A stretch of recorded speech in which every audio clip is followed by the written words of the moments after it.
Welcome to Arsenal above all. So we've got the Timber in.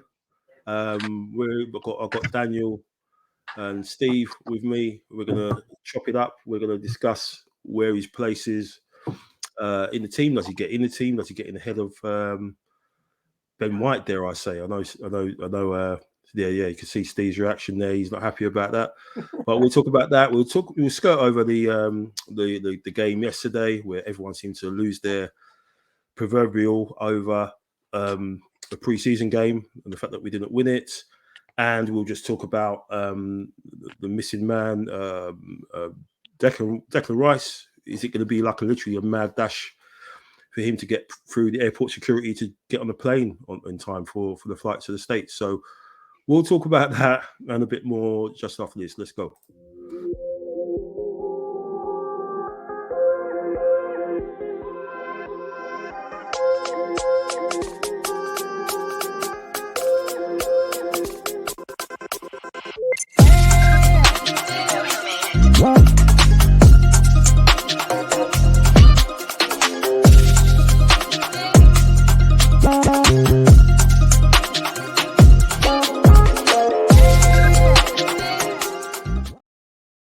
Welcome to the show.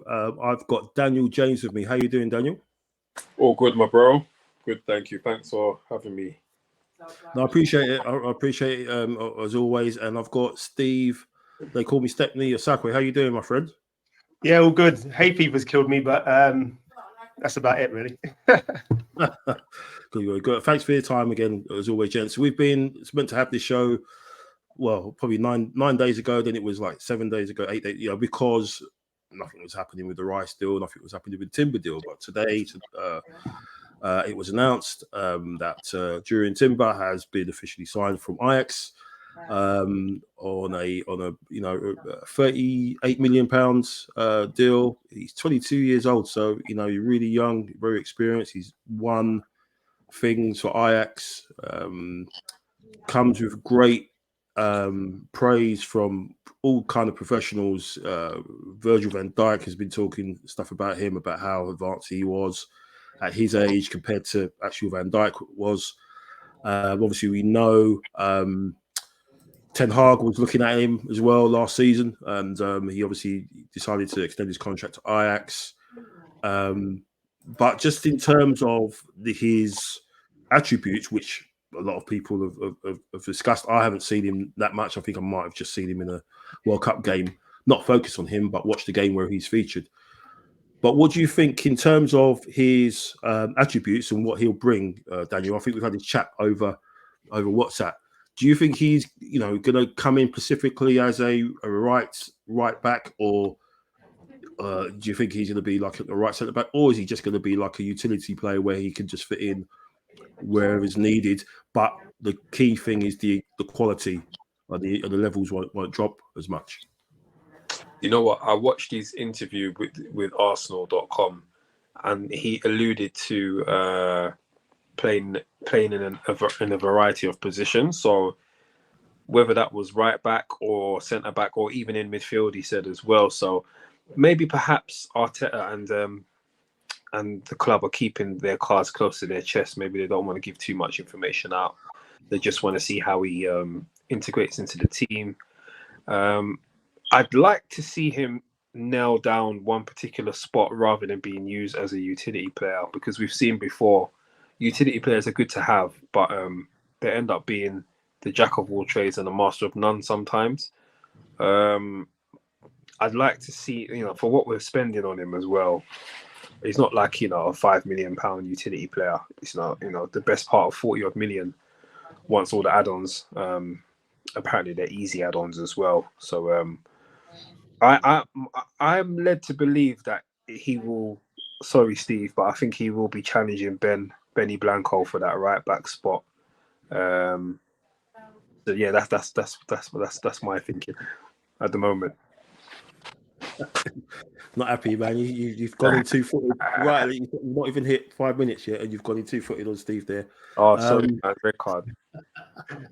But Steve, that's the fascinating thing, really. I mean, just dialing it forward a little bit in terms of the performance yesterday against Nuremberg. Ben White I thought was superb. He played really well, as you know, his usual position now on the right. And then when he changed to become the right-sided centre back, he was still stood out. You know, he was still quality. And then when he went off, there was just loads of confusion at the back, which led to the goal.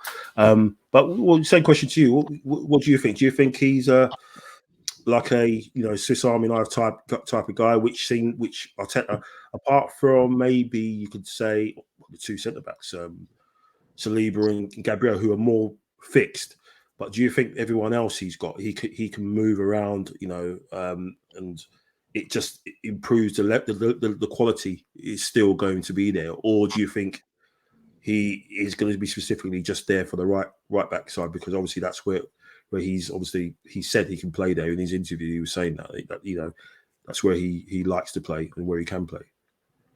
Yeah, I don't see him as a centre back. I think I'm not sure if he's got the heading ability and the physical stature to be a centre back when you look at Saliba and Gabriel and even Ben White. So he will be Ben White's understudy. The good thing about both him and Ben White is they both can play centrally as well. I think we're more likely to see Timber more in advanced areas than Ben White, if you know what I mean. I think he's a better dribbler. But yeah, he will play where he's needed to for this first season, I think, and he will get a variety of opportunities to play potentially and more likely on the right than that centre back. Because I think those centre back roles are pretty much two people's when they're fit, and I can't. Maybe the inverted role on the right, so sort of what Zinchenko does on the left, he'll do that on the right as well, so he can fall into that defensive midfield role and just cover there. So I think we're going to see him centrally, but more right centrally, if you know what I mean. Yeah, I mean it's going to be interesting because we're going back off the back of probably the last couple of games of the season. Maybe the Wolves one where he played Partey, sort of like played him inverted right back. But yesterday he played. It was White, obviously right back. He was next to Saliba, then Gabriel, and then Kiwior. And so technically they're four centre backs. And people say, if you want to see what Arteta's going to do, you've got to see what Pep's doing. And what Pep did, he found a formula which was to have four centre backs across his back line, basically, effectively, and one in the middle. Do you think that with the players that we've got, if we go down that route, does that then enable us to play someone like Havertz in Xhaka's role, someone who's more attack-minded? Because if he's in that role, obviously, what a lot of people have said, well, he can't play that role because he's not defensively minded. He's not like Xhaka. But if he plays those four centre backs and a Rice who is a top for interceptions and tackles made and things like that in that six role, knowing that he's got those five behind him, is that why he's got someone like Havertz and why we can allow to have someone like Havertz? Dan, just thinking in that instance, if he plays that way, if he has those four centre backs and then the Rice in front of him, he's got that five there, who effectively four centre backs who are going to be able to, effectively win their duels and be able to defend first and foremost. You're not talking about fullbacks who are more like a Trent, for example, who is all about going forward, and his defensive side isn't that great. The one thing they say about Timber is going forward, he's amazing, but defensively he can defend as well. So if he has those four guys across the back, does that then allow someone like a Havertz, who isn't that defensively minded, to actually be able to play, closer up front? What do you think of that? Do you think that's an option, or again, does that just give Arteta loads of different ways to approach teams and approach certain games? Yeah, I think it's an option, and I think it will just give Arteta a different dimension that he can add at any time, or he can prepare specifically for a particular type of opponent. I'm not led to believe that we'll see that too often, the four centre backs across the back, Kiwior, Saliba, Gabriel, and who's the other, White or Timber. Yeah, I'm not led to believe that we'll see that too often, but I do believe whatever the back four is, I do believe Rice will give Havertz that security blanket to go and do damage at the other end. I do believe that's 100% the plan for Havertz to link in with Odegaard and the other guys around him and do damage going forward. And I'm quite excited to see how that develops, really. Chelsea, the more honest Chelsea fans have been saying, you know, Havertz is actually a really good player. He just hasn't been used correctly in his right position for a sustained period. So I'm quite interested to see if he can rediscover that form that he had in Germany, where before Chelsea took him. I think he'll find it. I think he'll have the creative freedom, and he'll have the defensive solidarity as well to do his damage from that role, much like someone like a Lampard used to do, or and other players in that ilk. I'm quite excited to see how it develops. So yeah. I think it's all about being modular, being able to change, being able to switch things up. I think that's one of the criticisms we had from last season, didn't we? That sometimes it didn't seem like there was a plan B. I think this is what the Arsenal coaches and staff are looking towards. Yeah, 100%. I see you agreeing there, Steve. Would you say that's pretty much it? You know, the fact that we've got all these games to play coming up, and we can't go into these games weak, or rotate. We've got to be playing our strongest team pretty much all the way through. But if you've got the quality and you've got certain levels there, which are going to be brought up, certain players are going out the door. Xhaka's gone. Looks like Rob Holding's going to be going to Turkey, maybe if Besiktas come in with a bit more money. But is that your feelings as well in terms of just having different templates, not being predictable? Because I think that's what Dan's basically touching on. We were too predictable sometimes last season. We pretty much give it to Saka and let him try and figure it out with Ben White and Odegaard on that right hand side. And I think that's what caught us out maybe a little bit, and those guys were a bit, their energy was just basically just exhausted. But what's your thoughts on that as well? Yeah, I have to agree with Dan. We were predictable a lot of the time, and I think because of that, Saka's form dropped towards the last 4 or 5 games, and that's not a criticism of him. I mean, like I said, he just played every minute of every bit of football that he possibly could last season. But because it was always going through him, teams would just double up on him, and that was stifling. I think what Arteta likes is what Daniel said. He liked to have a more fluid team. So if one person's dropping in, somebody else can go forward. And if Havertz is going forward, then Rice drops in, and then your inverted fullbacks, one of them drops into the middle as well to offer that extra bit of cover in front of the back three that would be there. So someone like Timber or White, if Zinchenko goes forward and you've got White there, White can just stay back a bit more, and it's same vice versa, and someone can drop into midfield. So and it's just being able to be fluid as well from defence to attack. So there's no drop off. So when it comes to attacking spaces and finding those gaps and stuff like that, you're able to go, okay, well, I've got fluidity on the right hand side because I've got ball carriers, both Timber and White can carry that ball forward. Like I said, I think Timber's a slightly better dribbler, but more so in the final third than in the defensive half, if you know what I mean. So he's more likely to be further forward and enjoy a bit more freedom with that. And then with Havertz in there, it'd be interesting to see what he does with him. I think what Daniel said about that Lampard sort of role of being able to go forward and just ghost into those spaces and take those shots and be a bit more creative there. I think that would be interesting to see what happens there.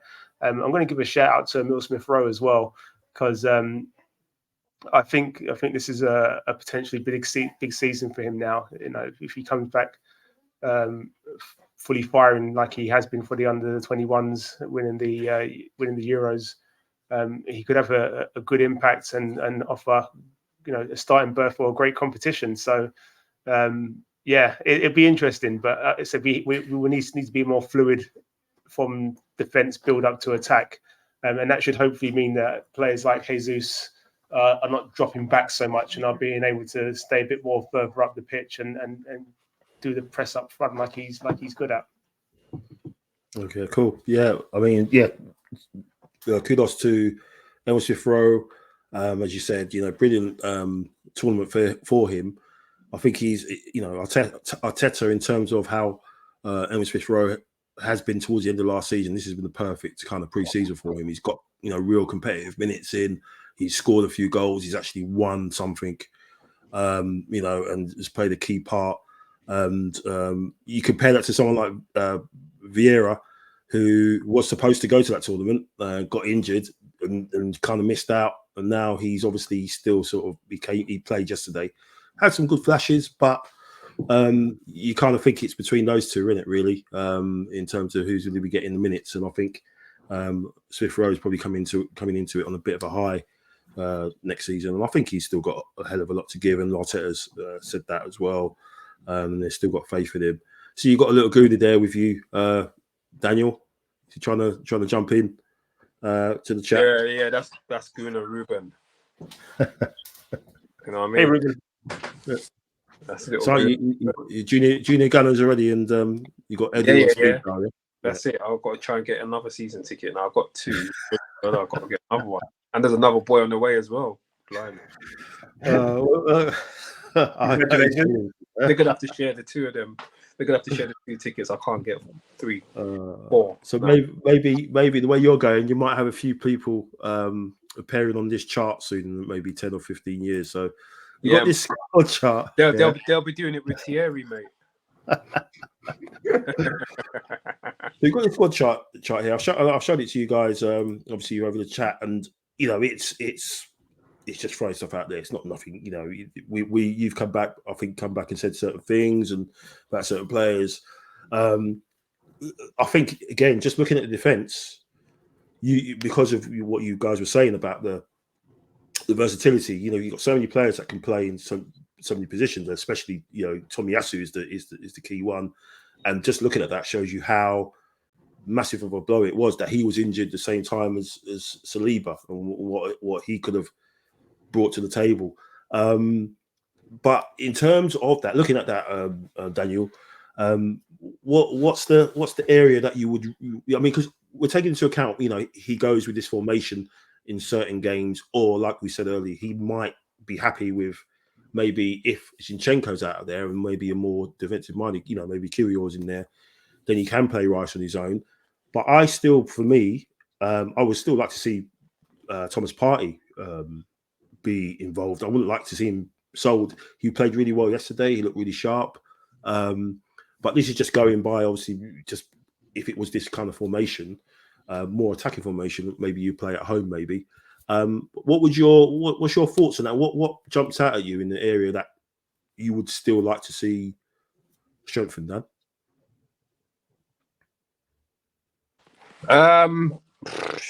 For me, I would say I was looking at this myself and I was thinking, we've kind of got strong in a lot of departments. I think I would need to reserve my opinion on it until I see who leaves the club.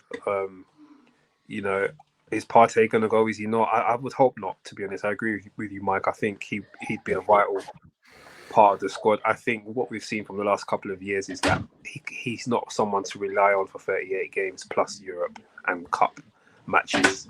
And I think he would admit that himself. I would like to see what's going to happen with people like Nketiah, Balogun. It's got to be one or the other. El Nene, he did get a 1-year extension, but is that because we're going to get some more money for him, or is that because he actually is staying? So I'm not sure. I'd like to see what's going to happen with the. I know obviously there's people like Tavares and Pepe, Lokonga. I know you haven't really included them on this chart, but no. I'm just unsure at the moment. But I think we're looking quite strong across the park, really. If we added even Yeah. taking it even deeper, he could have added Lanweri, and Yeah. people like that, because he came on and he played really well. He had some good flashes as well. And as you said, Pepe, Lokonga, I kind of put the people that I think that's why Holding isn't down there, because I think Holding is fun. He's going to struggle to get anywhere near that team unless there's a massive injury, of like 2 or 3 players. Yeah. Taking a hit. Well, but you wouldn't. I would kind of say, for me, I would say maybe the right side. I think Nelson. It's great that he's got a contract. He started yesterday, and tried hard. Again, it's the opposition. I think the fact that we've got some top quality opposition coming up in the pre-season, the MLS All Stars, Man United, and Barcelona. They're 3, and then obviously we've got Monaco, and then we've got City in the Community Shield. They're the next pre-season game, so they're not. They're going to be really big tests. So, but for me, I would kind of say right side, but with Jesus and Nelson there, because I still think Jesus is still going to be, playing up top all the time. But again, we saw Jesus come out wide a couple of games last season towards the end and play well. But what's your thoughts on that, Steve? What would you? Is there anything there that you're concerned about? Is there anything there that you would like to, or you're happy about? Anything that you would like to add? It's a difficult one. Just to agree with you guys, I do think we still need, if for example we are going to cash in on Balogun, then we need a striker. We need somebody that's going to put the ball in the back of the net. Jesus is the best pressing centre forward, because he just presses. His work rate is relentless. Him and Martinelli, especially when they're together, their work rate is relentless, and they're just full of running. But unfortunately, Jesus he drops back a lot to help out, which is not a bad thing, but sometimes we just need him to stay forward. And that's the difference with him and then Nketiah, for example. Eddie stays forward. Eddie doesn't drop back, and people be like, "Oh, he's lazy and he's this and he's that." He's like, no, but he wants to score the goals, so he wants to be in the position to score the goals, and he knows he hasn't got the running engine to just chase down balls all the time, because he wants to be in the box to get the goals. And the difference between the two. So if we are to keep both Nketiah and Balogun, then Jesus will be also used out on the right, I'd assume. So that does offer up another option on the right. So it would be good to have somebody there. But like I said, I'm looking at, for me personally, I think it's another striker and another body in midfield. I think Oneni will stay. I think he's good in certain games. So like the League Cup games, and those sort of games, he'll be good he'll be good in those games anyway.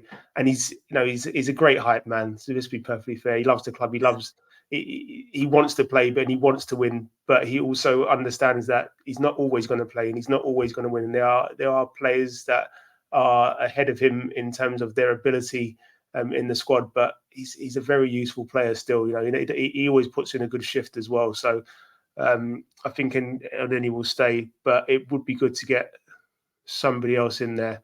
What if Partey goes? If Partey goes, then we definitely need somebody in there. If Partey goes, we definitely need somebody in there. My only problem with only having those 4 that you've put up there is, and then he's injury prone. Jorginho's old. I say old. He's not going to play every single game, sort of thing. He's those sort of games where you need to just shore up things and tie things over and stuff like that. Partey, again, he's injury prone, and you never know. Said his drop off towards the end of last season was quite dramatic, to be perfectly fair. So again, and Rice, this will be his first season, and he's still going to be adjusting to his teammates. He'll know how a few of them play with White and Saka, but he'll still be adjusting. And you'd expect this is a step up. No disrespect to West Ham and their achievements and everything else. They did fantastic last season winning the Conference League, but our level of intensity is a step up in terms of what we're trying to achieve and how we play. We're not as rigid, and like I said, we're just a bit more fluid. So it'll be interesting, but me another young midfielder, someone with legs, and get them embedded in now, even if they don't play so much, and a striker. Someone like Lavia sounds like to me someone like that you're looking at, but it seems like Liverpool are going to be probably getting all over that. If it seems like Henderson might go and secure the bag, if it all goes, if he goes over there, we should say. Okay, yeah. So I mean, in terms of, in terms of, the squad. I mean, compared to what it looked like, what it used to look like. I mean, I think the squad looks really, really good. I think people like Jorginho, I think in Europe, especially away, I think he's going to be vital in terms of experience and, like you said, just maintaining the ball and keeping things ticking over. You still kind of worry how certain players are going to react in that sort of situation. Maybe like Ramsdale. We know, what he's like with, he likes playing off the sort of the villain sort of stuff where he likes to banter with the fans and stuff, and you wonder how he reacts. Obviously, in Europe when things are slightly different. Obviously, you won't really understand what most of them are saying to him, but you just quite wonder about his concentration and and being in that situation. But I think the squad looks pretty strong. I think if we, just looking at it again, I just think if Partey's in there, I mean, because I think I said last show, there'd be certain games where you can have Rice and Partey in that midfield, and then have Odegaard. You could take out, Havertz. You could have Odegaard, and that's up there. And if you're talking Partey, the first 36 games or first 30 games Partey, with Rice and Odegaard, that's a midfield, man. That I don't think there's a lot of teams going to be getting close to that. They're going to be just getting terrorized like all game with the technical quality of all of them, and just the strength and the power of Rice and Partey. So I would say us being in about it, amongst it, I should say, next season, I think a lot of it depends on us keeping Partey. I think if we let him go, and even if we do get a youngster in like sort of Lavia or something like that, that's a lot to put on the back of a youngster, and to put on a guy who's going to cost 100 million. And like you said, he's going to have to he's not had the greatest pre-season in a sense because of what's happening at the moment. In an ideal world, he'll be there. He would have been there yesterday, soaking it in. He would have done all his the media stuff. He would have done all the press or whatever. But he's training in, was it Portugal, doing something for Adidas at the moment. He's not at West Ham. He's not there. So his pre-season is a little bit up in the air at the moment. And if you take someone like Partey out with that experience, and then you've got Rice there as the linchpin, there's no Xhaka there as well. So it kind of puts a little bit on him, and I think that's why I think for me it's vital. I would keep Partey. I think we all said last season, one of those two, the one that who you would kind of say go would be Xhaka. I don't think we ever discussed about letting both of them go, and I think that would be a massive backward step. So in terms of let's finish on the Rice situation. What's your? Are you worried about it, Dan, or are you just frustrated and annoyed at what's happened with it? Because obviously we've heard stuff, from people saying, "Yep, it looks like it's going to drop in 2 days." West Ham have been leaking stuff for to Sky and stuff again, and Arsenal come out last night saying, "Yep, it will be done today, Friday." It's 9:44. Nothing's happened. Still, TV's on. Nothing's happened. Obviously, the Timber deal's announced.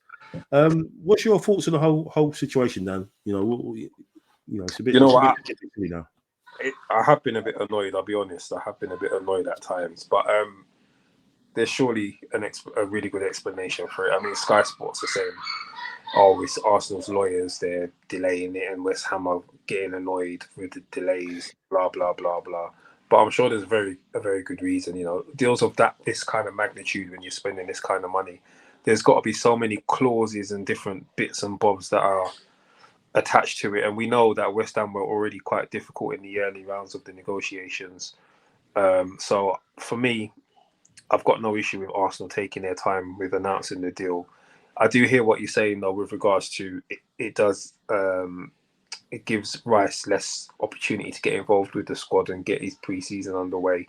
So that is more where my concern is, more than anything else, is about Rice's readiness and joining up with his teammates and stuff like that. But on the on the more bureaucratic side of the deal, I've let it go now. It will be announced soon. My mate did see Rice weekend before was it last weekend? I sent you the text, Mike. Yeah, the message. Yeah, I saw him at a golf club, and he was hopeful that it was going to get done in 2 days, but obviously the delays are way beyond his control.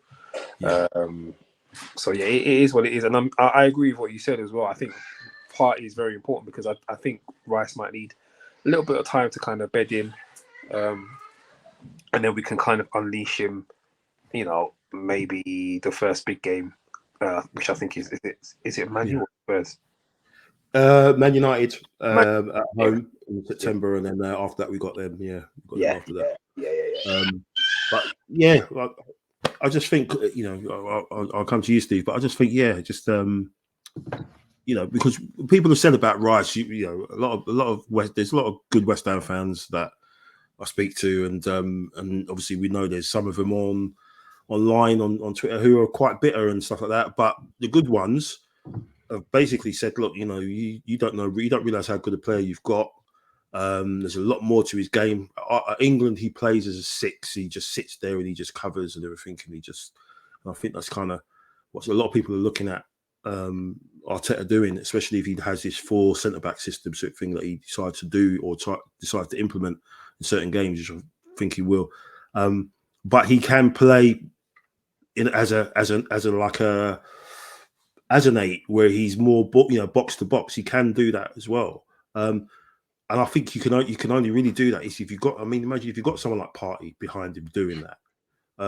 That's why I think it will be just a massive push to our sort of where we want to get to, if we just keep Partey for this season, and let the whole let Rice bedding and everything like that, and then next season obviously we can reevaluate. But what's your thoughts on it, Steve, in terms of the way the transfer has been sort of, it's been a saga again, isn't it? I think the Jesus one last year went on and on and on. It just seemed to be every day there was this and that, and then he went away on holiday and nothing could be, it seems like the same things kind of happen again. But what's your thoughts on it? Are you, kind of, like Dan, pretty much, it's going to happen, but do you think obviously there's things, underlying things that I'm sure The Athletic will come out with an article telling us, how it all broke down and what all the ins and outs and stuff as soon as a couple of days after it gets all sorted. But what's your thoughts on it, man?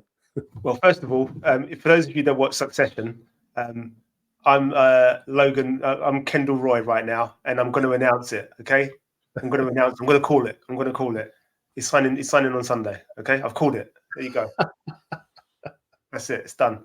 I mean, it was always going to be a difficult one, wasn't it? I mean, this is going to be a British player transfer record, so lawyers are going to make sure that they scrutinise everything and make sure they go through everything with a fine-tooth comb, because there is going to be so many clauses in there and so many things, and nobody wants to get done on either side, if you see what I mean. Unlike some of your let's say like a Real Madrid, for example, the terms are always done by them, if you know what I mean. They'll go, okay, we're signing this player, straightforward, it's this, boom.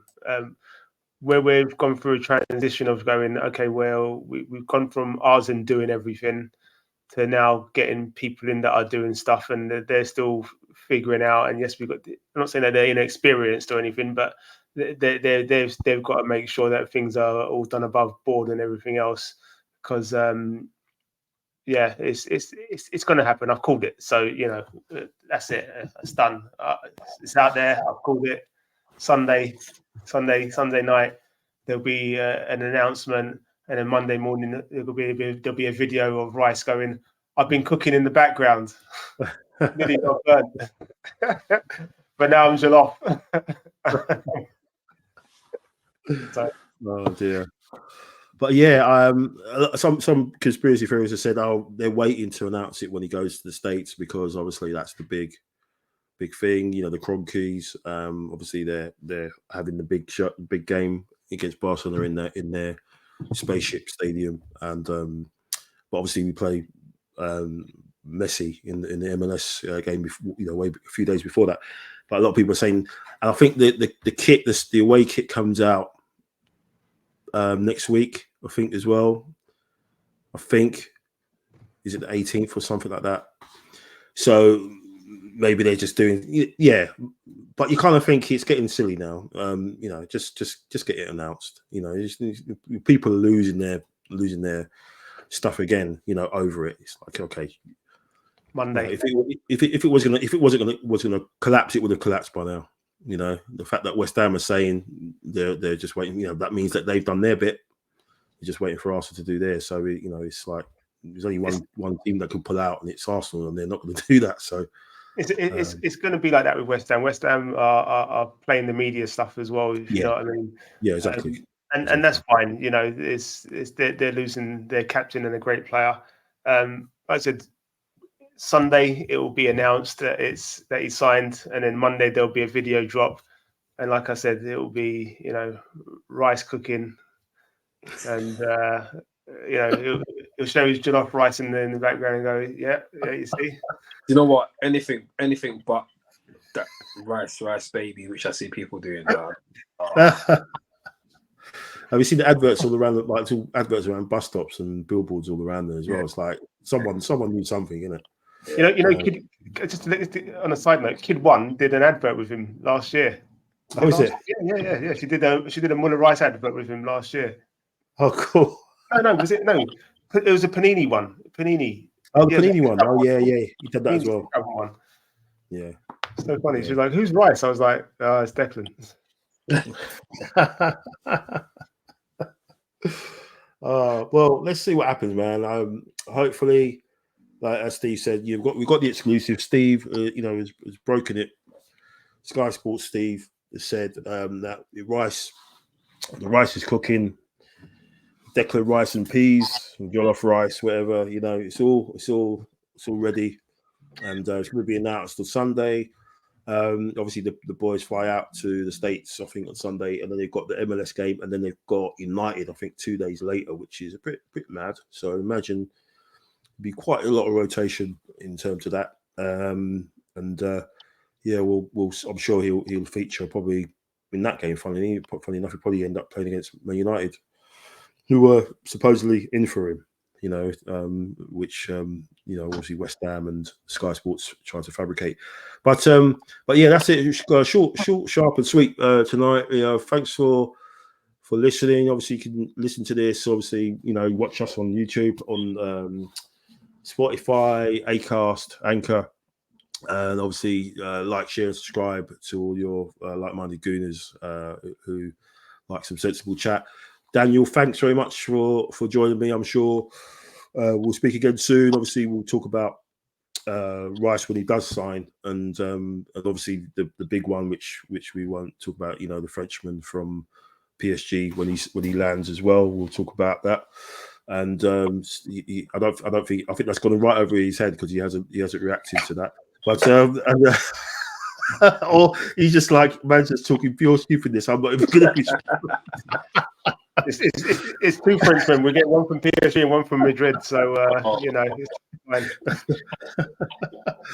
And thanks, Daniel. Thanks for joining again, bro. I know you've got the kids running around as well. So, you know, more respect to you, and juggling all this stuff. And respect to Steve as well. Thanks for your time again, man.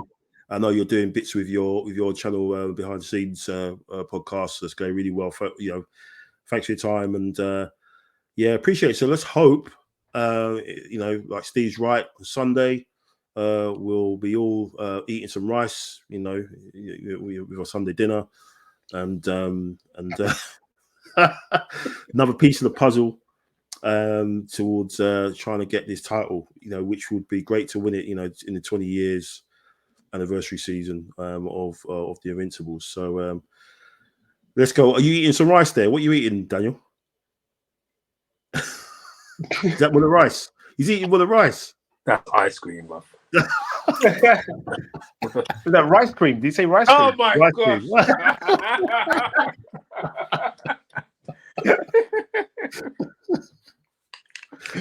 Oh dear.